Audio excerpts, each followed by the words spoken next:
Support for the Roundup comes from Symphony 3, allowing councils to connect their systems securely, to automate their data flows and to monitor performance in real time. And right now, councils are lining up for their own emergency dashboard, like the one that Symphony 3 has created for the city of Greater Bendigo. The dashboard helps keep the community safe and prepared before, during and after emergencies. It pulls together live data, including weather data, traffic data, emergency incidents, unplanned and planned disruptions, news and social media feeds. Visit www.symphony3.com to learn how you can get an emergency dashboard for your community.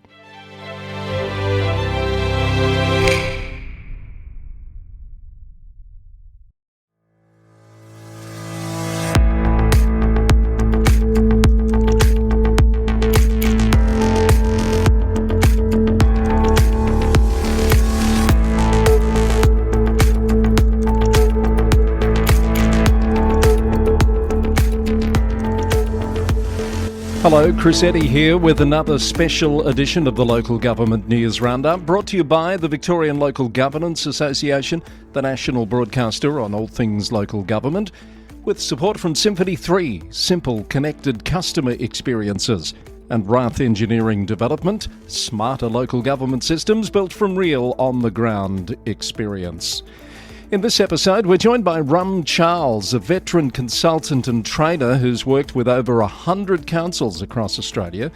With a career in the sector dating back to the mid-90s, Rum brings a candid and sometimes provocative perspective on the internal cultures of local government. This discussion has been prompted by Rum's recent analysis of a perfect storm approaching the sector. We dive into the systemic challenges facing councils today and why Rum believes the sector is at a critical crossroads. Local government's perfect storm, today on the Local Government News Roundup.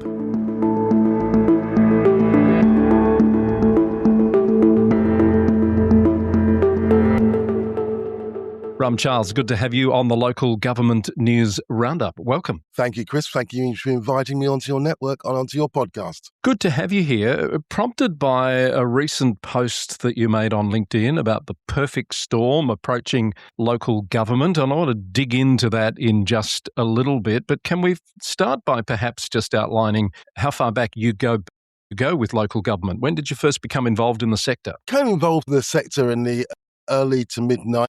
It was at a time when I really had a fledgling training company and it was fairly new. And I got invited to do some training at council. It was actually Glen Iris City Council. And it grew from there. And they invited me to come and do some training because many changes were taking place within their council, and subsequently I found out across the sector. And so what are the areas that you've generally been brought in to work on in councils? You've worked with more than 100, I understand, over the years now. I have. I mean, I've worked as far away as Quilpie, which is up in far north Queensland, right the way to Joondalup, which is WA. Joondalup, that's exactly right. And many associations such as LAMAQ, National Local Government Customer Service Network, RMA, and plenty of others. But I tend to work across the whole of council rather than specialise in an area. If I had to say I specialise in an area, it would be customer experience and rates. But, you know, the transfer station, I've worked at transfer station people, I've worked with people in water, I've worked with people in finance sector, and also in the sports and aquatics centre as well. So across the board, depending on what local governments need. When you walk into a council for the first time, what are you looking for to get your cues on what you've got to work with? I think the biggest thing I'm going to say is the silo culture. Local government has an endemic silo culture. So the first thing I tend to look at is how siloed is the council? So do they have technology that they use to counteract the silo culture? Do they have a working knowledge base that they actually use that's up to date? And then I look at the attitude of the staff members particularly, and what attitude they have to their jobs, their co-workers and the community as a whole. So they would be some of the big things that I look at when I first go into a council to work with a council. You talked a bit just a moment ago about that customer experience area being a common area that you might have some involvement in. Can you share with us any observations of where you've seen that done particularly well as opposed to not so well? I think in the 90s, when Jeff Kennett was in Victoria and there was a lot of changes, compulsive competitive tendering, need to be more accountable to fiscally accountable, but also accountable to the community in what you do. I've worked with a few councils. I will name Glen Ira because they're a good council and I've worked with them for a long time, who who went from a receptionist environment, a switchboard environment, to what I would call back then a true first call resolution situation. So that meant really re-engineering the customer experience, or it's called customer service back then, but the customer experience department to be at the center of the organization and not a fringe department. But what do you think about that terminology of customer experience and customer service? It's sort of changed a bit over the years, hasn't it? It has indeed. Look, I have a problem with customer service. I really do. I mean, one of the things that I do say when I walk into a training environment or a consulting environment in local government in this space is I don't believe in customer service. I just simply don't. Because when you have a customer service attitude, it puts the people who are delivering information at a massive disadvantage if they feel they need to have a customer serviced attitude, as in whatever the customer, I mean, the old adage, the customer is always right, tends to come with customer service. And in local government, we're not here to tell people they're always right. We're here to give them accurate, reliable information that is correct. And often that means saying no. We're not here to deal with people's wants. We're here to deal with the community needs. So when we get all wrapped up in, I got to service you and do these things, I think it has a massive disadvantage to the people who have to say no on occasions, who have to give people clear instructions, and who often have to ask them for money. So I think that that's where I've customer experience team, and I will be so bold to say that many years ago I did coin the phrase customer focus. So Right. I've been saying that since the 90s, and now it's fairly commonplace. But I would claim that to coin the phrase customer focus within local government. So I've heard you talk in the past about a so-called switchboard mentality. Yeah. Is that Okay. something that still exists today? Very much so, and I did want to preface it what I said first to make it a little bit sweeter. But yes, unfortunately, there are many councils who still run a switchboard. I'll give you an example, and I won't name names because I don't think it's professional. But I was working with the council this year in the last few months, and I was working across teams, so it was how to improve the organisational customer experience. But I had people from planning through to roads and rubbish and things of that nature, and also the swimming centre as well. And I asked someone from the customer service team, as they are still called at that particular council, what their first contact resolution was. And they said, "What's first contact resolution?" And I said, "Well, how many calls do you answer all the way through, and as opposed to how many do you transfer?" And the answer was, "Oh, we transfer our calls." And I said, "So you're still running a switchboard environment?" And this person said, well, yes. And then I turned to someone who works at the aquatic centre, and I said, who was a young person under 25, and I said, "What's a switchboard?" And this person sat there with a genuine blank look on her face. And then she thought about it. She said, "Oh, I think I know. Isn't it the board that you have in your house where your electricity is? And if the electricity goes out, you check that first." So you can see the disconnect in language for younger staff members to more mature staff members who still have a switchboard mentality. And if I can take it a little further, Chris, I'd like to say that in many local governments, the customer service team are really at the end of the line. They really are the customer service team, the girls in customer service. If I hear that one more time in 2026, we still use the term the girls in customer service, which is wrong because many men now work in customer service. So it's not purely female, but a lot of teams But it's a are. bit derogatory also, isn't it? Well, I was about to get to that, yes, because when you get to the girls in customer service, what you're saying is that important information that these people have to give to the community and sometimes have to say no to the community. And you got the girls in customer service. No one takes them seriously, which is why they say, I want to speak to your manager, get me a boss. I'm not taking it from you. Put me through to somebody else. Because if you call them the girls in customer service, you don't give them the authority to be able to be assertive when they need to be assertive. I also have a feeling that the customer experience team needs to be at the heart of every local government. Every local government needs them at the heart. Rum, if you were to name the single biggest shift in the sector over the time you've been involved with it, what do you think that would be? There's been many shifts in the 30 or 25 to 30 years that I've been in the area. I think one of the big shifts that I would look at is that we're much more diverse as a sector now than we were before. If you went back to the country's much more diverse as well, but if you went back to the 90s and the noughties, etc., you wouldn't find that many women CEOs in local government. And it was almost dead men's shoes, as in, you do your 20 years here and you do your 25 years there, and then you do your 30, and then you end up being a CEO. And it was almost a prescriptive, you have to do your time. It doesn't matter about how good you are, but if you've done the time, you'll get the job as CEO. But I think that the sector now has broadened its view of who can lead, so that we have many more very, very capable women in the sector. But we also have more people who have come from private industry. But unfortunately, many people who come from private industry don't stay. That's another topic, though. Yeah. I think that the use of technology would be another one that's changed a lot.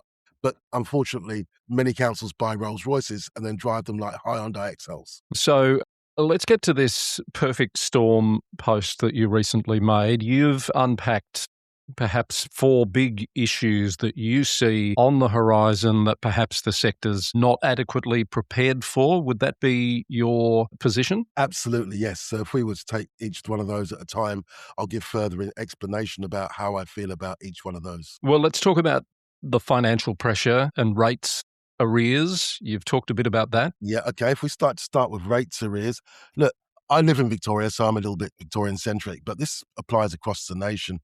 But in Victoria alone in 2026, they're forecasting a shortfall of rates or late rate payments of $1 billion. That's not an M, that's a B. That's $1 billion. So I don't think that local government have truly mastered how to collect their rates. I think that the rates department, again, the rates department is a subsection of finance. The CFO looks after it. But the people on the ground who are in the rates department are very rarely, sometimes I've done it, but then we don't have the follow-up. It's trained to collect money.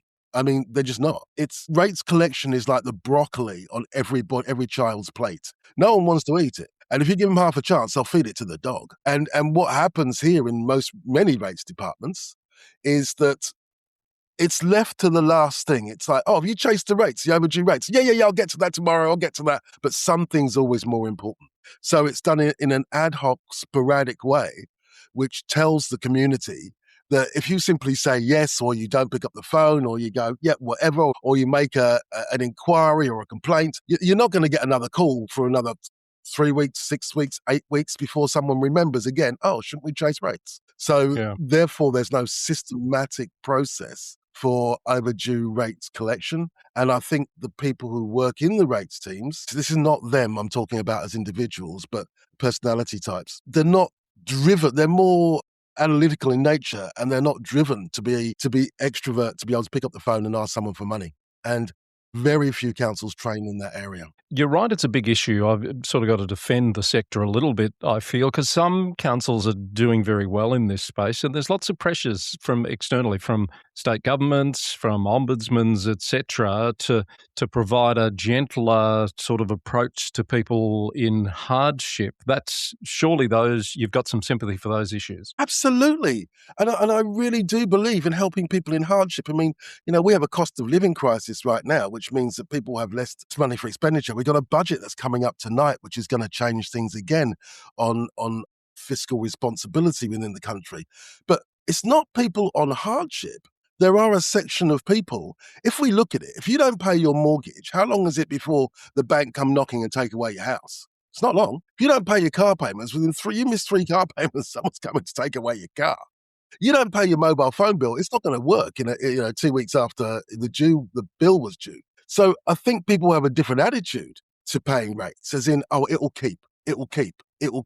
And so therefore, as the cost of living increases and the pressure increases, the rates get left and left and left. So we'd rather pay the school fees, we'd rather pay the car, would rather pay the insurance, would rather pay this, would rather pay that than pay the rates because there's not an immediate consequence. And because we're not collecting it systematically well, it's not something that stays top of mind for people. So in the rate space, though, there are changes. I mean, there's a wonderful company called Payable, and I've been following them since they came into the space. So I know DW, I know Elliot. I've been following that company with great joy to see a technological answer that works for the community. That means that people can set within the bounds of what the council accept, can create their own payment plan. Now, I think that is wonderful. But how many councils have actually, A, taken up Payable, B, once they have taken up Payable, how many of them are actually promoting it sensibly or having a comms plan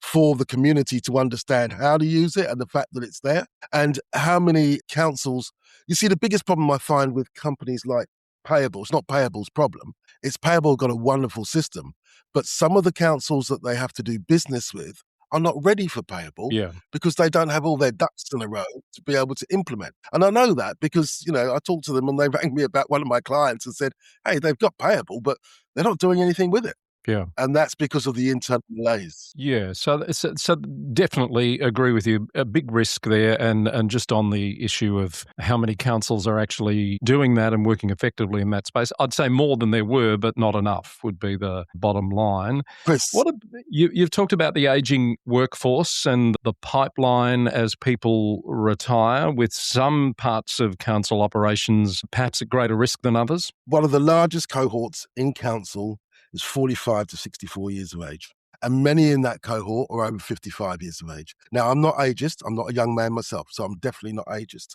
But we are, and this is stats from Tech One, which is one of the largest technology providers within the sector. So this is not my stats. This is Tech One stats. 40% of staff are due to leave local government in the next 5 to 10 years. So if you look at that, I mean, there are thousands, tens of thousands of people who work in the sector. Many of them are coming up for retirement. And therefore, when they go, there's nothing to replace them, because if you took out the numbers of people that work at aquatic centres in local government and take out the sports centres, etc., that's where all your young people are. You take that number out, and that average age in local government goes from its 50s almost to its 60s. So we do have an aging population, but the average age in terms of working in local government is much, much higher. So with that comes some inherent risks. Now, I'm not running anybody down or talking about any individual council. These are simply inherent risks. The inherent risk is that, and this is some people who've been see, the thing is about local government is if you come into local government and you stay for 2 or 3 years, and then many people leave after that. For many reasons. But there are young people come in, they might come in as an apprentice or a cadetship, as they used to call it back in the day, and then they do that, and then they leave. Or other people come in from the private sector, they go, oh yeah, this is, good steady job, and they leave.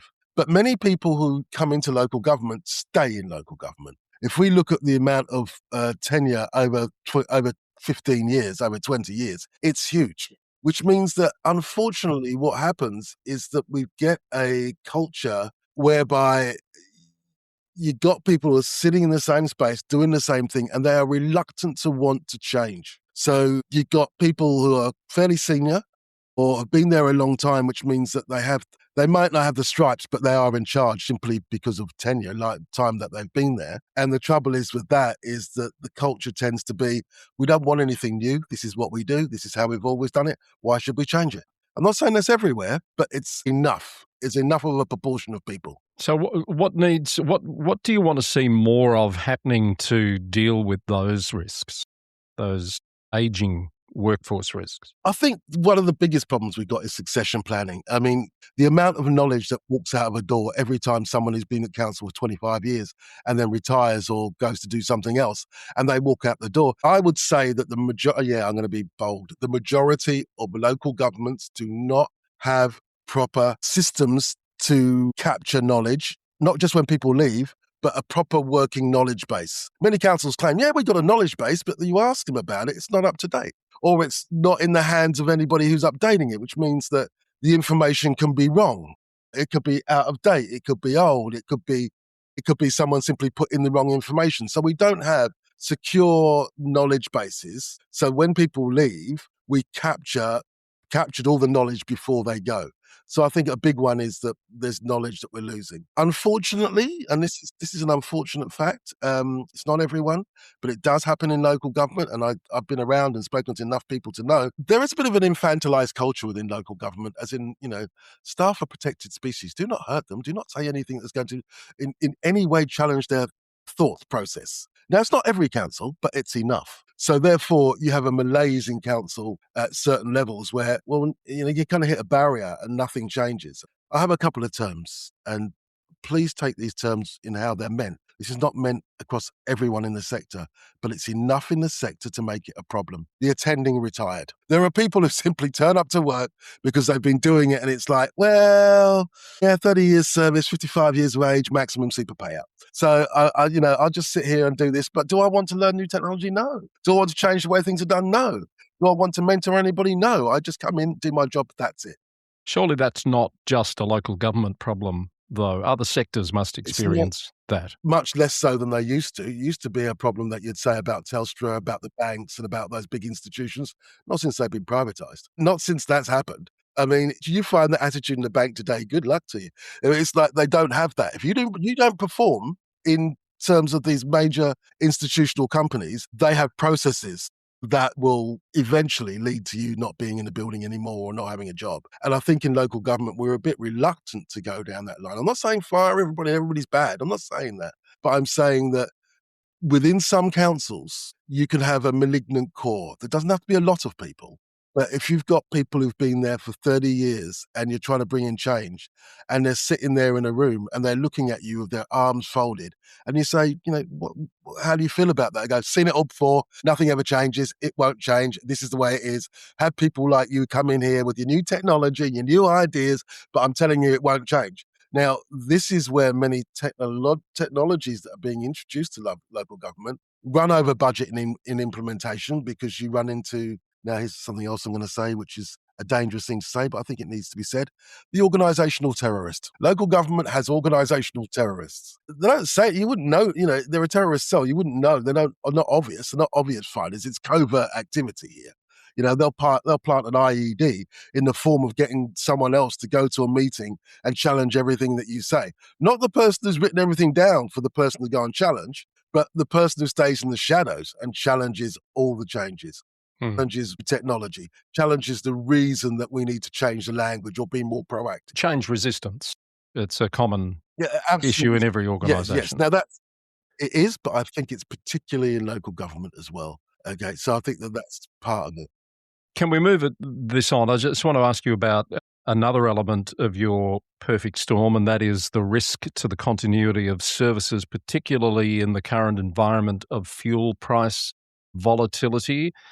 Are you suggesting that the sector's not adequately prepared for that as well? Yes, I am suggesting that.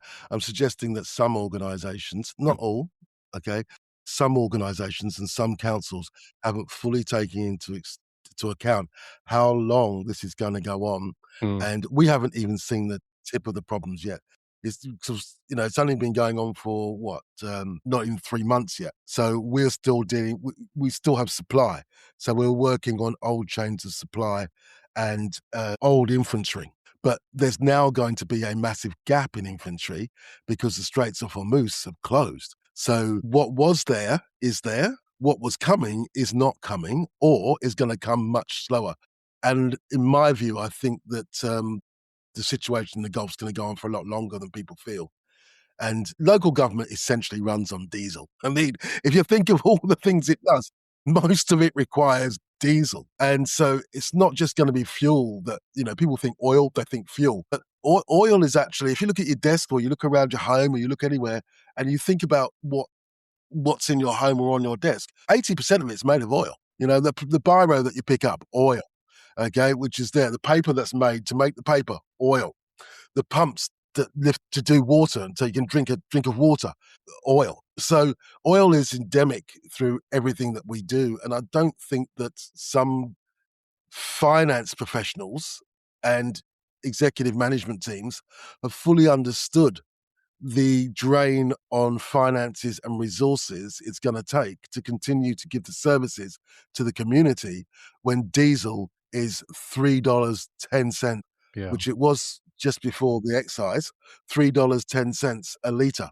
So they're going to have to find the money from somewhere. Then if you add to that the fact that we're not collecting rates in a cohesive way in order to train the community to pay you, okay, then that way that gap is going to diverge faster than we think. Input costs to deliver service is going to go up.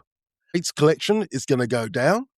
And staff with knowledge are going to be taken out of the middle. That's an existential threat to local government. What do you say to the premise that I'm going to put to you now, that this is all very doom and gloom on your part, and that it's not recognising the work that is being done across the sector to respond to these challenges? Sector bodies, etc., leading various pieces of work, and lots of councils are acting on these issues. How do you respond to that? I want this to be doom and gloom. I have a lot of faith in local government. I've worked with so many councils across the board that I feel optimistic as long as we take this opportunity to ingrain change within the organisations. This is not all councils. So, for example, Catherine King, the local government minister, she talks about the challenges. Fiscal sustainability, she uses. She uses that term, fiscal sustainability, economic barriers. These are things that she's talking about. So I don't want it to be doom and gloom. I want this to be an opportunity for local governments to be able to go, yes, now is the time to implement new technologies. Now is to look at ways where we can be more efficiencies. That's what I'm looking for. I think that local government's got an opportunity to be more efficient about what it does. And I think that a local government has an opportunity to take on board. You don't have to go out there and spend gazillions on technology anymore. When we first started talking about these things in the 90s and in the 90s, this technology was expensive, but technology's come down in price. And many councils have got the technology. It's sitting there not being used, or being used sporadically. So I think this is an optimistic time and a wonderful time for local government. But if we don't get it right, I do see consequences within the next 3 to 5 years. So you've talked about some of these changes and reforms that need to happen within council organisations. What about structurally? I know you mentioned in your piece the Kennett era reforms from back in the 90s. Is it time, this comes up a lot I know, is it time to look at that again, in Victoria and in particular? Not necessarily time. I think what it is that organisations can only go along for so long being inefficient before a higher organisation, maybe a state government or a federal government, looks at it and says, this sector needs some structural reform so that it is no longer as inefficient and wasteful as it is, because we're not providing the services that we promised to the community. If you think about local government, they are the closest form of government to the people. And so, therefore, their ability to mirror community expectations. I'll give you an example. I was at a council, it was a rural council, and I was going to go in to do a speech to the organisation. And that night in my motel room, I was hungry. So I picked up my phone and I looked at the local pizza places. It wasn't Uber. I looked at local pizza places. I went, oh yeah, I love pizza. And I pressed on it and they said, oh yeah, click this, pay this, do that. And I could track my pizza from being made to my door. But I went in and I asked, how do you track a planning application in this council? And they said, oh, you ring someone up. Now, if you can track a pizza and you try and track a planning application, there's something wrong there. Yeah. So I think that, will there be amalgamations? Will there be cost cutting? Will there be compulsive competitive tendering? Will there be efficiencies? If we don't get better at doing, and I'm definitely not talking about all councils, but if we don't get better at doing what we do, yes, there will be. I know that the Victorian government has given $7 million for a rural divide between rural and metro councils in terms of technology is massive. Now, that's not to say that rural councils shy away from it, won't do it. I think there's a belief they don't have the resources. So 9 out of 10 councils say that they're experiencing staff shortages. So we need to bring more people into the sector, and those staff shortages are only going to get worse. And we need to bring more young people and excitement and energy of young people into the sector. But unfortunately, young people tend to come and leave very quickly. Yeah. We need to wrap this up, Rum, and there's been a lot of hard-hitting messages there that, some people might take issue with. What's something positive or hopeful, perhaps, that you could say about what you're seeing in the sector now? Well, I'll give the boys a shout out. I'll give the chaps from Payable a shout out. I mean, I believe that companies and people like Elliott and DW are vital to the sector. I mean, are really vital. Younger people coming in with the new technologies, but not just coming in and talking at top level, but getting right down and showing people how to use these technologies and bringing them in. So a hopeful thing that I see is that more organizations are working with councils to provide more technologies. I think that local government is a wonderful place for people to start their working careers. If you've just finished a degree in anything, okay, go and get a job at local government because you learn so much. I mean, So true. one of the things that So we true. used to like to do is to have people come in and there were young people and say, well, we want to start you in customer service. We don't expect you to stay in customer service. We want to start you here. And then we're going to second you out to every department for a month over the course of a year. Okay, you're going to do that. And then when jobs come up, you can apply for them because you've got the experience, you understand the foundations of local government, if you like. It's like a foundation course, customer service or customer experience. And then you could go out and do that. So I'd like to see more young people being invited into local government, and I'd like to see a cultural change that they will bring to bring energy to the sector and excitement to the sector. So I'm feeling positive. I'm not feeling negative. I'm feeling positive. I see this as an opportunity, but also a bit of a wake-up call that we can't continue to do what we do. And my last point is the silo culture. We got to get rid of that silo culture. I have a bicycle wheel that I use, and customer experience sits at the center. Technology are the spokes. The rims are the departments. The rubber, the tire, is where the rubber hits the road and things get done. And in the middle is the hot air. And we tend to describe those as councillors. But the integration, I think, will allow councils to be more fiscally responsible. They're not irresponsible, but I think there's waste because we're not using what we've already got. All right, Rum, we've covered a lot of ground there. I'm hoping that provokes some thought and discussion, and people might want to reach out to you. They might want to take issue with some of the things that you've said. What's the best way to follow what you're doing and to get in touch? Well, look, I like it when people take issue. I mean, I stand in rooms and people take issue all the time, but I've got facts to back up what I say. So I'm not talking from just an anecdotal point of view. I'm talking from a factual view. The best way to get in touch with me, look, LinkedIn is really great. So there is only one Rum Charles on LinkedIn in the entire world. So if you type in RUM, Charles as in King, so rum as in alcohol, Charles as in King, I pop straight up there. You can get in touch, send me a message, or rum@indigotraining.com.au. Everyone knows my company. I've been around forever. So Indigo Training or the Australian Institute of Soft Skills Training. 0414. Excellent. All right. Thanks for your time. Great to chat. As I say, let's hope that provokes some thought and discussion, and all the best with your work in the sector. Thank you very much. Bye, Chris.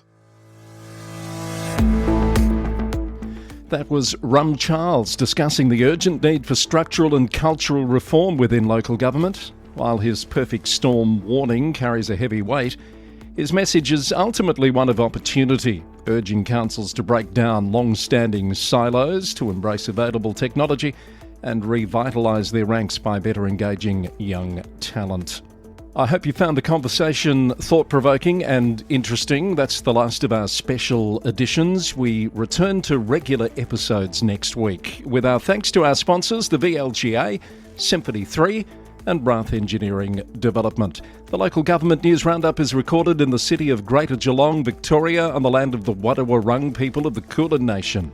Until next time, thank you for listening, and bye for now.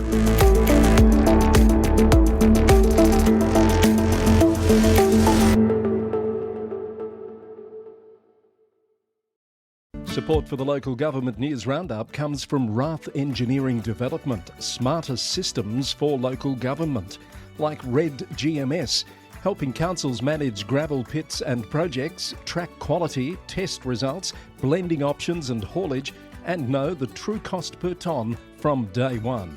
Rath Engineering Development can give you a one-off report that uses your existing pit data to pinpoint the best gravel sources for your next resheeting program or disaster restoration works, saving your council time and money. For local government systems built from real on-the-ground experience, talk to the team at Rath Engineering Development. Head to rathed.com.au to find out more.